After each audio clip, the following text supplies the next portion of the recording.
Hello everyone. In today's class, we'll discuss about objectives and limitations of tax planning. So in last classes ಅಲ್ಲಿ ನೀವು tax planning ಅಂದರೆ ಏನು ಅಂತ ನೋಡಿದ್ದೀರಾ. So in this class, let us see what are the objectives and limitations of tax planning. So first, let us discuss about objectives of tax planning.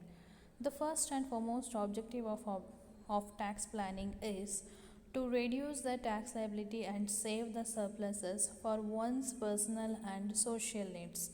So the first objective ಏನು ನೀವು meaning ನೋಡ್ಬೇಕಾದ್ರೆ ನೋಡಿದ್ರೆ first tax planning ಅಂದಿದ ತಕ್ಷಣ ಏನಕ್ಕೆ ಮಾಡ್ತೀವಿ tax planning to reduce the tax liability.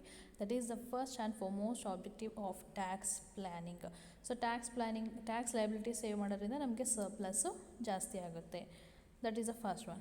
Then second objective is to minimize the litigation between tax administrators and tax assessees. So this is the second objective. ಅಂದರೆ ನಾವು tax planning ಅನ್ನೋದು it is legal ಅನ್ನೋದು ನಿಮಗೆ ಗೊತ್ತಿದೆ. ಲೀಗಲಾಗಿ ಏನೇನು ಮೆಥಡ್ಸ್ನ use ಮಾಡಬೇಕು ಅದನ್ನು use ಮಾಡಿ ನಾವಿಲ್ಲಿ ಟ್ಯಾಕ್ಸ್ನ ಮಿನಿಮೈಸ್ ಮಾಡ್ತೀವಿ. ಸೊ ಆ ಥರ ಮಾಡೋದ್ರಿಂದ ನಮಗೆ ಯಾವುದೇ ರೀತಿ ಲಿಟಿಗೇಷನ್ಸ್ ಆಗಲ್ಲ. Tax administrators and tax assessees ಜೊತೆ ಯಾವುದೇ ರೀತಿ ಲಿಟಿಗೇಷನ್ ಇಲ್ಲದೆ ಸ್ಮೂತಾಗಿ ನಾವು ಇಲ್ಲಿ ಟ್ಯಾಕ್ಸ್ ಲಯಬಿಲಿಟಿನ ರೆಡ್ಯೂಸ್ ಮಾಡ್ಕೋತೀವಿ by taking legal actions, right. ಅಂದರೆ ಲೀಗಲ್ ಮೆಥಡ್ಸ್ನ ಯೂಸ್ ಮಾಡಿ ನಾವಿಲ್ಲಿ ಮಾಡ್ತೀವಿ. So that is the second objective. Then third one, to bring about the fiscal discipline in one's life and thereby retaining the income for productive investment. So the third objective is to bring about fiscal discipline. ಅಂದರೆ ನಾನು ನಿಮಗೆ ಹೇಳಿದ್ದೀನಿ tax planning ಅನ್ನೋದು legal and ethical ಆಗಿ ನಾವು ಎಲ್ಲ ಮೆಥಡ್ಸ್ನು use ಮಾಡ್ತೀವಿ. So ಯಾವಾಗ ನಾವು ಬೀಯಿಂಗ್ ಎಥಿಕಲ್ ಹಾನೆಸ್ಟ್ ಆಗಿರ್ತೀವಿ, ಸೊ ಆಗ ನಮ್ಮ ಲೈಫಲ್ಲಿ ಅದು ಡಿಸಿಪ್ಲಿನ್ನ ತರುತ್ತೆ.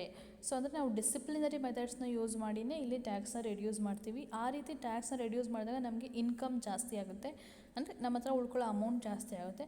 ಆ ಇನ್ಕಮ್ನ ನಾವು ಯಾವುದಾದ್ರು ಪ್ರೊಡಕ್ಟಿವ್ ಆಗಿ ಬೇರೆ ಕಡೆ ಇನ್ವೆಸ್ಟ್ಮೆಂಟ್ ಮಾಡ್ಬೋದು. So that is third one. Then next objective is to reduce the overall cost of production by not paying the tax that forms a part of cost of production. So ಇಲ್ಲಿ this is overall cost of ಪ್ರೊಡಕ್ಷನ್ನ reduce ಮಾಡೋದು ಕೂಡ ಒಂದು objective ಆಗಿ ಇರುತ್ತೆ. That is ನಾವು tax payment ಯಾವಾಗ reduce ಆಗುತ್ತೆ ಆಗ ಎಕ್ಸ್ಪೆಂಡಿಚರ್ಸ್ ಕಡಿಮೆ ಆದಂಗೆ. ಸೊ ಯಾವಾಗ ಎಕ್ಸ್ಪೆಂಡಿಚರ್ಸ್ ಕಡಿಮೆ ಆಗುತ್ತೆ ದೆನ್ ಕಾಸ್ಟ್ ಆಫ್ ಪ್ರೊಡಕ್ಷನು ಇಲ್ಲಿ ಕಡಿಮೆ ಆಗುತ್ತೆ. So this is the next objective. The next objective is to promote the healthy growth of economy through saving and tax planning. So ಇಲ್ಲಿ ಹೆಲ್ತಿ ಗ್ರೋತ್ ಆಗುತ್ತೆ, ಅಂದರೆ ನಾವಿಲ್ಲಿ ಟ್ಯಾಕ್ಸ್ನ ಸೇವ್ ಮಾಡ್ತೀವಿ, ಅದು ಎಷ್ಟು ಕಟ್ಟಬೇಕೋ ಅಷ್ಟನ್ನು ಕಟ್ತಾನೂ ಇರ್ತೀವಿ. ಸೊ ಇದರಿಂದ ಹೆಲ್ತಿ ಗ್ರೋತ್ ಆಫ್ ಎಕಾನಮಿ ಆಗುತ್ತೆ. ಅಂದರೆ ಇಲ್ಲಿ ಯಾವುದೇ ರೀತಿ ಇಲ್ಲೀಗಲ್ ಮೆಥಡ್ಸ್ನ ನಾವು ಯೂಸ್ ಮಾಡಿಲ್ಲ. ಸೊ ಅದರಿಂದ ನಮ್ಮಲ್ಲಿ ಲೀಗಲಾಗಿ ಏನು ಮೆಥಡ್ಸ್ನ ಯೂಸ್ ಮಾಡಬೇಕು ಅದನ್ನ ಯೂಸ್ ಮಾಡಿ ಟ್ಯಾಕ್ಸ್ ಪ್ಲ್ಯಾನಿಂಗ್ ಮಾಡಿರ್ತೀವಿ. ಟ್ಯಾಕ್ಸ್ ಲಯಬಿಲಿಟಿ ಕಡಿಮೆ ಆಗಿರುತ್ತೆ, ಆದರೆ ಗೌರ್ಮೆಂಟಿಗೆ ಎಷ್ಟು ಹೋಗಬೇಕೋ ಅಷ್ಟು ಹಣನೂ ಹೋಗಿರುತ್ತೆ. ಸೊ ಇದರಿಂದ ಹೆಲ್ತಿ ಗ್ರೋತ್ ಆಫ್ ಎಕಾನಮಿ ಆಗುತ್ತೆ. The next objective is to employment by investing and commencing the new business. So the next objective, ಯಾವಾಗ ನಾನು ಲಾಸ್ಟ್ ಆಬ್ಜೆಕ್ಟಿವಲ್ಲಿ ಥರ್ಡ್ ಆಬ್ಜೆಕ್ಟಿವಲ್ಲಿ ನಾನು ಹೇಳಿದೆ, ನಾವು ನಮ್ಮ ಹತ್ರ ಇರೋಂಥ ಸರ್ಪ್ಲಸ್ ಅಮೌಂಟ್ನ ಪ್ರೊಡಕ್ಟಿವ್ ಆಗಿ ಇನ್ವೆಸ್ಟ್ಮೆಂಟ್ ಮಾಡ್ಬೋದು ಅಂತ. ಸೊ ಆ ರೀತಿ ಪ್ರೊಡಕ್ಟಿವ್ ಆಗಿ ಇನ್ವೆಸ್ಟ್ಮೆಂಟ್ ಮಾಡಿದಾಗ ಎಂಪ್ಲಾಯ್ಮೆಂಟ್ ಆಪರ್ಚುನಿಟೀಸ್ ಏನಾಗುತ್ತೆ, ಜಾಸ್ತಿ ಆಗುತ್ತೆ. ಸೊ ಎಂಪ್ಲಾಯ್ಮೆಂಟ್ ಆಪರ್ಚುನಿಟೀಸ್ ಕ್ರಿಯೇಟ್ ಆಗುತ್ತೆ ಹೊಸ ಬಿಸ್ನೆಸ್ನ ನಾವು ಸ್ಟಾರ್ಟ್ ಮಾಡ್ದಂಗೆ. Then to create job opportunities, since large number of taxpayers depend on the services of the chartered accountants, and this tax planning also creates job opportunities. ಹೇಗೆ particularly chartered ಅಕೌಂಟೆಂಟ್ಸ್ಗೆ ಇದು job ಆಪರ್ಚುನಿಟೀಸ್ನ ಜಾಸ್ತಿ ಮಾಡುತ್ತೆ. ಅಂದರೆ tax ಪ್ಲಾನಿಂಗ್ನ ಯಾರೋ ಒಬ್ಬ ordinary person ಮಾಡೋದಕ್ಕಾಗಲ್ಲ. ನಾವು tax planning ಮಾಡಬೇಕು ಅಂದರೆ we should go to the chartered accountants ಹತ್ರ ನಾವು ಹೋಗಬೇಕು. ಸೊ ಈ ರೀತಿ ಚಾರ್ಟರ್ಡ್ ಅಕೌಂಟೆಂಟ್ಸ್ ಹತ್ರ ನಾವು ಟ್ಯಾಕ್ಸ್ ಪ್ಲಾನಿಂಗ್ ಮಾಡಿಸೋದಕ್ಕೆ ಹೋದಾಗ ಅವರಿಗೆ ಕೂಡ ಜಾಬ್ ಆಪರ್ಚುನಿಟೀಸ್ ಜಾಸ್ತಿ ಆಗುತ್ತೆ. So these are the objectives of tax planning. So the first objective is to reduce the tax liability and save the surplus. Then second one, to minimize the litigation. Then third one, to bring about the physical discipline in one's life and thereby retaining the income for productive investment. The next objective is to reduce the overall cost of production. The next, to promote the healthy growth of economy. The next, to generate employment. The next, to create job opportunities, particularly for chartered accountants. So these are the objectives of tax planning. So tax planning ಇಂದ ತುಂಬ ನಮಗೆ advantages ಇದೆ. ಅದೇ ಥರ ಇಲ್ಲಿ ಕೆಲವೊಂದು limitations ಕೂಡ ಇದೆ. So let us see what are the limitations of tax planning. The first one, the assessee is not allowed to claim the exemptions and deductions after the completion of the assessment. Yes. So ನಿಮಗೆ last differences ಮಾಡಬೇಕಾದ್ರೆ ನಾನು ಹೇಳಿದ್ದೆ, tax planning ಅನ್ನೋದನ್ನ ಯಾವಾಗ ಮಾಡ್ತಾರೆ, before tax liability arises, right. Tax liability arise ಆಗೋದಕ್ಕೂ ಮುಂಚೆನೇ ನಾವು ಟ್ಯಾಕ್ಸ್ನ ಪ್ಲ್ಯಾನಿಂಗ್ ಮಾಡಿ ಎಷ್ಟು ರೆಡ್ಯೂಸ್ ಮಾಡೋಕ್ಕಾಗುತ್ತೋ ಅಷ್ಟು ರೆಡ್ಯೂಸ್ ಮಾಡಿ ಟ್ಯಾಕ್ಸ್ನ ಪೇ ಮಾಡ್ತೀವಿ. ಅದಾದಮೇಲೆ ಟ್ಯಾಕ್ಸ್ನ ಪೇ ಮಾಡಿರ್ತೀವಿ. ಸೊ ಟ್ಯಾಕ್ಸ್ ಪ್ಲ್ಯಾನಿಂಗ್ ಆಗೋಗಿರುತ್ತೆ ಟ್ಯಾಕ್ಸ್ ಲಯಬಿಲಿಟಿ ಅರೈಸ್ ಆಗೋಕ್ಕೂ ಮುಂಚೆ. ಸೊ ಅಸೆಸ್ಮೆಂಟ್ ಎಲ್ಲ ಕಂಪ್ಲೀಟ್ ಆದಮೇಲೆ ನಾವು ಟ್ಯಾಕ್ಸ್ ಪ್ಲ್ಯಾನಿಂಗ್ನ ಯೂಸ್ ಮಾಡೋದಕ್ಕೆ ಆಗಲ್ಲ. ಅಂದರೆ ಅಸೆಸ್ಮೆಂಟ್ ಆದಮೇಲೆ ನಾವು ಇಲ್ಲಿ ಯಾವುದೇ ರೀತಿಯ ಎಕ್ಸೆಂಪ್ಷನ್ಸ್ನ ಕ್ಲೈಮ್ ಮಾಡೋಕ್ಕಾಗಲ್ಲ ಯಾವಾಗ ಟ್ಯಾಕ್ಸ್ ಪ್ಲ್ಯಾನಿಂಗಲ್ಲಿ, ಬಿಕಾಸ್ ಟ್ಯಾಕ್ಸ್ ಪ್ಲ್ಯಾನಿಂಗ್ನ ನಾವು ಮೊದಲೇ ಮಾಡಿರ್ತೀವಿ, ಆದಮೇಲೆ ನಾವು ಮಾಡೋಕ್ಕಾಗಲ್ಲ. Okay, next, the ability of an assessee to reduce his tax burden depends on his competency in other economic factors and other relevant laws in force. ಅಂದರೆ ನಾನು ನಿಮಗೆ ಮೊದಲೇ ಹೇಳಿದೆ, ಯಾರೋ ಒಬ್ಬ ಆರ್ಡಿನರಿ ಪರ್ಸನ್ ಟ್ಯಾಕ್ಸ್ ಪ್ಲ್ಯಾನಿಂಗ್ ಮಾಡೋದಕ್ಕಾಗಲ್ಲ. ನಾವು ಯೂಶ್ವಲಿ ಚಾರ್ಟರ್ಡ್ ಅಕೌಂಟೆಂಟ್ಸ್ ಹತ್ರ ಹೋಗ್ತೀವಿ, ಅಥವಾ ನಿಮಗೆ ನೀವೇ ಮಾಡ್ತೀರಾ ಅಂತ ಹೇಳಿದ್ರೆ ನಿಮಗೆ ಆ ಕಾಂಪಿಟೆನ್ಸಿ ಇರಬೇಕು. ಎಕನಾಮಿಕ್ ಫ್ಯಾಕ್ಟರ್ಸ್ ಯಾವುದ್ರ ಮೇಲೆ ಯಾವ ಥರ ಇಂಪ್ಯಾಕ್ಟ್ ಆಗುತ್ತೆ ಅನ್ನೋದು ಗೊತ್ತಿರಬೇಕು, ಆ್ಯಂಡ್ ಅದಕ್ಕೆ ರಿಲೆವೆಂಟ್ ಲಾಸ್ ಏನೇನು ಅಪ್ಲಿಕೇಬಲ್ ಆಗುತ್ತೆ ಇದೆಲ್ಲ ನಮಗೆ ಗೊತ್ತಿರಬೇಕು. And tax planning alone does not help an assessee in this regard. So tax planning ಒಂದನ್ನೇ ಮಾಡಿ ನಾವು ಟ್ಯಾಕ್ಸ್ನ ರೆಡ್ಯೂಸ್ ಮಾಡೋದಕ್ಕೆ ಆಗಲ್ಲ. ಇಲ್ಲಿ ಟ್ಯಾಕ್ಸ್ ಬರ್ಡನ್ನು ಕಡಿಮೆ ಮಾಡ್ಕೋಬೇಕು ಅಂದರೆ ಟ್ಯಾಕ್ಸ್ ಪ್ಲ್ಯಾನಿಂಗ್ ಒಂದೇ ಯೂಸ್ ಆಗಲ್ಲ ಅಂತಲೂ ಹೇಳ್ತೀವಿ, ಬಿಕಾಸ್ ಇಲ್ಲಿ ಅವ್ರದ್ದು ಕಾಂಪಿಟೆನ್ಸಿ ಮೇಲೆ ಡಿಪೆಂಡ್ ಆಗುತ್ತೆ. ಪ್ಲ್ಯಾನಿಂಗ್ ಅನ್ನೋದೀಗ ನಾವು ಯಾವುದೇ ಒಂದು ವರ್ಕ್ ಮಾಡಬೇಕಾದ್ರೆ ನಮ್ಮ ಪ್ಲ್ಯಾನ್ ಮೇಲೆ ಡಿಪೆಂಡ್ ಆಗಿರುತ್ತೆ ಅದು ಸಕ್ಸಸ್ ಆಗುತ್ತಾ ಇಲ್ವಾ ಅಂತ. ಸೊ ನಾವು ಪ್ಲ್ಯಾನಿಂಗ್ ಕರೆಕ್ಟಾಗಿ ಮಾಡಿಲ್ಲ ಅಂದಾಗ ಯೂಶ್ವಲಿ ಆ ವರ್ಕ್ ನಮಗೆ ಸಕ್ಸಸ್ ಕೊಡಲ್ಲ. ಸೊ ಅದೇ ಥರನೇ ನಾವು ಟ್ಯಾಕ್ಸ್ ಪ್ಲ್ಯಾನಿಂಗ್ ಅನ್ನೋದು ಆ ವ್ಯಕ್ತಿಯ ಕಾಂಪಿಟೆನ್ಸಿ ಮೇಲೆ ಅದು ಡಿಪೆಂಡ್ ಆಗಿರುತ್ತೆ. ಅವನು ಕರೆಕ್ಟಾಗಿ ಟ್ಯಾಕ್ಸ್ ಪ್ಲ್ಯಾನಿಂಗ್ ಮಾಡಿದರೆ it will be beneficial to him or her. But ಅವ್ನು ಕರೆಕ್ಟಾಗಿ ಟ್ಯಾಕ್ಸ್ ಪ್ಲ್ಯಾನಿಂಗ್ ಮಾಡಿಲ್ಲ ಅಂದರೆ ದೆನ್ ಅವನಿಗೆ ಅಲ್ಲಿ ಟ್ಯಾಕ್ಸ್ ಸೇವಿಂಗ್ಸ್ ಅಷ್ಟು ಆಗಲ್ಲ. ಸೊ ಅದರಿಂದ tax planning alone does not help an assessee to reduce the tax burden. Then next limitation, tax planning requires the devotion of adequate time that might have been used for some productive purposes which may yield higher benefits. So tax planning ಅನ್ನೋದು ಅಷ್ಟು ಈಸಿಯಾಗಿ ನಾವೀಗ ಕೂತ್ಕೊಂಡು 2 ನಿಮಿಷದಲ್ಲಿ ಮಾಡೋದಕ್ಕಾಗಲ್ಲ ಅಲ್ವಾ. So it requires more time. ತುಂಬ ನಾವು ಅದಕ್ಕೇನೋ ಒಂದು ಟೈಮ್ನ ಕೊಟ್ಟು, ಯಾಕಂದರೆ ವರ್ಷದ ಪೂರ್ತಿದ ನಾವೀಗ ಕ್ಯಾಲ್ಕುಲೇಟ್ ಮಾಡಬೇಕಲ್ವ. ಸೊ ಅದಕ್ಕೆ ಏನೋ ಟೈಮ್ ಕೊಟ್ಟು ನಾವು ಟ್ಯಾಕ್ಸ್ ಪ್ಲ್ಯಾನಿಂಗ್ನ ಮಾಡಬೇಕಾಗುತ್ತೆ.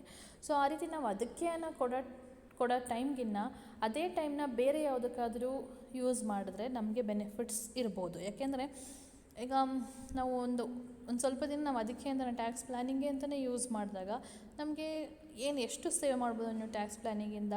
You can reduce only a limited amount, not much. ನಾವು ಟ್ಯಾಕ್ಸ್ ಪ್ಲ್ಯಾನಿಂಗ್ ಮಾಡೋದ್ರಿಂದ ತುಂಬ ಟ್ಯಾಕ್ಸ್ನ ರೆಡ್ಯೂಸ್ ಮಾಡೋದಕ್ಕಾಗಲ್ಲ. You can reduce the tax burden like ಒಂದು, ಈಗ ನಾವು 1 lakh ಕಟ್ಟೋ ಕಡೆ ಒಂದು 5,000, 10,000, 20,000 ಅಷ್ಟು ರೆಡ್ಯೂಸ್ ಮಾಡ್ಬೋದು ಅಷ್ಟೇ. ನಾವು ತುಂಬ ಟ್ಯಾಕ್ಸ್ನ ಇಲ್ಲಿ ರೆಡ್ಯೂಸ್ ಮಾಡೋದಕ್ಕಾಗಲ್ಲ ಟ್ಯಾಕ್ಸ್ ಪ್ಲ್ಯಾನಿಂಗ್ನ ಯೂಸ್ ಮಾಡಿಕೊಂಡು. ಬಟ್ ಅದೇ ಟೈಮ್ನ ನಾವು ಬೇರೆ ಯಾವುದಾದ್ರು ಪ್ರೊಡಕ್ಟಿವ್ ಪರ್ಪಸ್ಗೆ ಯೂಸ್ ಮಾಡಿದ್ರೆ ಅಲ್ಲೇ ನಮಗೆ ಹೈಯೆಸ್ಟ್ ಬೆನಿಫಿಟ್ಸ್ ಬರ್ಬೋದು. So that is also one of the limitation. Then next, there is no certainty in long-term tax planning due to frequent changes and amendments by the Finance Act. And ಇಲ್ಲಿ ಸರ್ಟೇನಿಟಿ ಇರಲ್ಲ ಅಲ್ವಾ. ನಮ್ಮ future ಯಾವಾಗಲೂ uncertain. ಹಿಂಗೆ ಆಗುತ್ತೆ ಅಂತ ನಾವು ಹೇಳೋದಕ್ಕಾಗಲ್ಲ. ಈಗ ನಾವು ಪ್ಲ್ಯಾನ್ ಮಾಡ್ಕೊಂಡಾಗೆ ಎಲ್ಲನೂ ನಡೆಯುತ್ತಾ? ಇಲ್ಲ. ಸೊ ಫಾರ್ ಎಕ್ಸಾಂಪಲ್, ಈಗ ನೀವೆಲ್ಲೋ ಟೂರ್ಗೆ ಹೋಗಬೇಕು ಅನ್ಕೋತೀರಾ, ಟೂರ್ಗೆ ಹೋಗೋದಕ್ಕೆ ಒಂದು ಪ್ಲ್ಯಾನ್ ಮಾಡ್ತೀರಾ, ಅದೇ ಪ್ಲ್ಯಾನ್ ಥರ ಫುಲ್ ಟೂರ್ ನಡೆಯುತ್ತಾ? No, it is not possible. So ಇಲ್ಲಿ ನಾವು ಪ್ಲ್ಯಾನಿಂಗ್ ಪ್ರಕಾರ ಎಲ್ಲನೂ ಒಂದೊಂದ್ಸಲ ನಡೆಯಲ್ಲ. ಅಂದರೆ ಬಿಕಾಸ್ ಫ್ಯೂಚರ್ ಈಸ್ ಅನ್ಸರ್ಟನ್, ಕೆಲವೊಂದು ಚೇಂಜಸ್ ಆಗ್ತಾನೆ ಹೋಗುತ್ತೆ. ಅದೇ ಥರ ಇಲ್ಲಿ ಟ್ಯಾಕ್ಸ್ ಪ್ಲ್ಯಾನಿಂಗಲ್ಲಿ ನಾವು ಪ್ಲ್ಯಾನ್ ಮಾಡ್ಕೊಂಡಂಗೆ ನಡೆಯೋಕ್ಕಾಗಲ್ಲ. ಬಿಕಾಸ್ ಫಿನಾನ್ಸ್ ಆ್ಯಕ್ಟಲ್ಲಿ ಅವಾಗವಾಗ ಅಮೆಂಡ್ಮೆಂಟ್ಸ್ ಆಗ್ಬೋದು, ಚೇಂಜಸ್ ಆಗ್ಬೋದು. ಆ ಚೇಂಜಸ್ ಆದಾಗ ಅದು ನಾವು ಪ್ಲ್ಯಾನಿಂಗ್ ಏನು ಮಾಡ್ಕೊಂಡಿರ್ತೀವಿ ಅದೇ ಥರನೇ ನಡ್ಕೊಂಡು ಹೋಗಲ್ಲ. ಸೊ ಅದ್ರ ಮೇಲೂ ಅದು ಇಂಪ್ಯಾಕ್ಟ್ ಆಗುತ್ತೆ. That is also one of the limitation. Then next, the taxpayers are required to fulfill certain conditions to avoid exemptions, incentives and deductions. So ಇಲ್ಲಿ ಟ್ಯಾಕ್ಸ್ ಪೇಯರ್ಸು ಅಡ್ವಾಂಟೇಜಸ್ ತೊಗೋಬೇಕು ಅಂದರೆ ಎಕ್ಸೆಂಪ್ಷನ್ ತೊಗೋಬೇಕು, ಡಿಡಕ್ಷನ್ ತೊಗೋಬೇಕು ಅಂತ ಹೇಳಿದ್ರೆ ಕೆಲವೊಂದು ಕಂಡೀಷನ್ಸ್ನ ಫುಲ್ಫಿಲ್ ಮಾಡಬೇಕಾಗತ್ತೆ. ಅಂದರೆ ಈಗ ನೀವು LIC ಪ್ರೀಮಿಯಮ್ದು ಡಿಡಕ್ಷನ್ ತೊಗೋಬೇಕು ಅಂದರೆ you should pay LIC policy ನಾವು ತೊಗೋಬೇಕು. ಆ್ಯಂಡ್ ಈಗ ನಾವು ATD ಅಥವಾ ಈಗ ನಿಮ್ಮ ಡಿಪೆಂಡೆಂಟ್ಸ್ ಮೆಡಿಕಲ್ ಎಕ್ಸ್ಪೆಂಡಿಚರ್ಸ್ನ ನಾವು ಡಿಡಕ್ಷನ್ ಅಂತ ತೋರಿಸ್ಬೇಕು ಅಂದರೆ ಆ ಡಿಪೆಂಡೆಂಟ್ಸ್ಗೆ ಏನೇನು ಎಕ್ಸ್ಪೆಂಡಿಚರ್ಸ್ ಆಗಿದೆ, ಅವ್ರದ್ದು ಏನು ಸಿವಿಯರಾ ಅಥವಾ ಏನು ಅದೆಲ್ಲ ಕಂಡೀಷನ್ಸ್ನ ನಾವು ಫುಲ್ಫಿಲ್ ಮಾಡಬೇಕಾಗುತ್ತೆ. ಸುಮ್ಮನೆ ಯಾರೂ ನೀವು ತಗೊಂಡೋಗಿ ಇಲ್ಲ ನನಗೆ ಡಿಪೆಂಡೆಂಟ್ಗೆ ಎಷ್ಟು ಎಕ್ಸ್ಪೆಂಡಿಚರ್ ಆಗಿದೆ ಡಿಡಕ್ಷನ್ ಕೊಡಿ ಅಂದರೆ ಯಾರೂ ಕೊಡಲ್ಲ. Okay, so you should fulfill certain conditions to avoid exemptions and deductions. Then next, sometimes tax planning may become costly affair to small business persons who cannot afford to pay fees to the professionals who guide them in making use of tax provisions to reduce the tax burden. So ನಾನು ಹೇಳಿದೆ tax planning ಯಾರು ಮಾಡ್ತಾರೆ, usually chartered accountants ಮಾಡ್ತಾರೆ. So chartered accountants ಫ್ರೀಯಾಗಿ ಮಾಡಿಕೊಡ್ತಾರಾ? ಇಲ್ಲ. So ಅವರಿಗೆ ನಾವು fees ಅನ್ನೋದನ್ನ ಪೇ ಮಾಡಬೇಕಾಗುತ್ತೆ. Is it possible to pay fees to chartered accountants by small investors ಅಥವಾ ಸ್ಮಾಲ್ ಬಿಸ್ನೆಸ್ ಪರ್ಸನ್ಸ್ಗೆ ಅದು ಆಗುತ್ತಾ? ಇಲ್ಲ, ಕಷ್ಟ ಆಗ್ಬೋದು. ಸೊ ಒಂದು ಚಿಕ್ಕ ಅಂಗಡಿಗಳು ಇಟ್ಕೊಂಡಿರೋರು, ಯಾರೋ ಈಗ ಒಂದು ಸ್ಮಾಲ್ ಪ್ರೊಫೆಷನ್ ಮಾಡೋರು ಅಥವಾ ಸ್ಮಾಲ್ ಬಿಸ್ನೆಸ್ ಮಾಡ್ಕೊಳ್ತಾ ಇರೋರು, ಕಡಿಮೆ ಅವರಿಗೆ ಅಮೌಂಟ್ ಇನ್ಕಮ್ ಬರ್ತಾ ಇರುತ್ತೆ.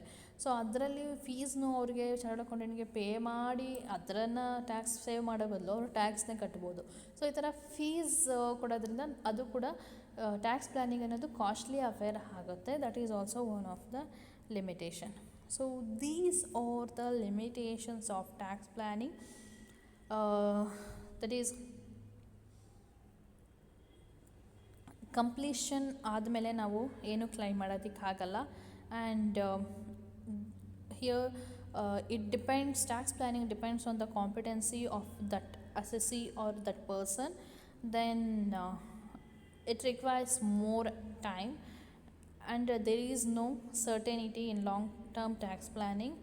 And to avoid exemptions, incentives and deductions, the taxpayers are required to fulfill certain conditions, and tax planning is very costly affair. So these are the limitations. So in this class we have discussed about objectives and limitations of tax planning. Thank you.